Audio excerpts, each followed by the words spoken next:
बक्सर से और नीतीश चाचा और डिप्टी सीएम तेजस्वी भैया पर एगो बयान गीत लिखले बानी। वहाँ के 10 लाख नौकरी के वादा जौन कैले रहनी वही पर। अगर हमार गीत अच्छा लगी लाइक कमेंट और शेयर जरूर करेगा।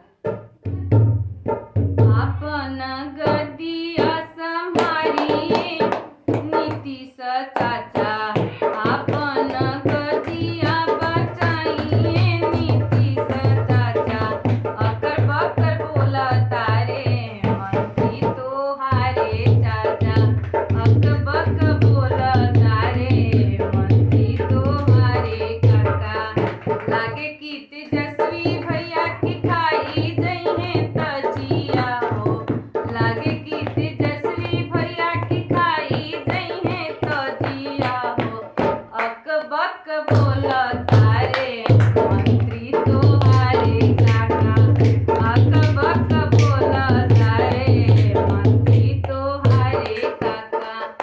10 लाख नौकरी की वादा तू कइला हो, 10 लाख नौकरी की वादा तू कइला हो।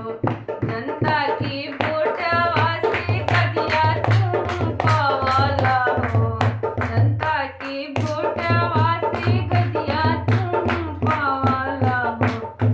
नौकरी के असरा में उमरिया बीतल जाता रे काका, नौकरी के असरा में उमरिया बीतल जाता रे काका।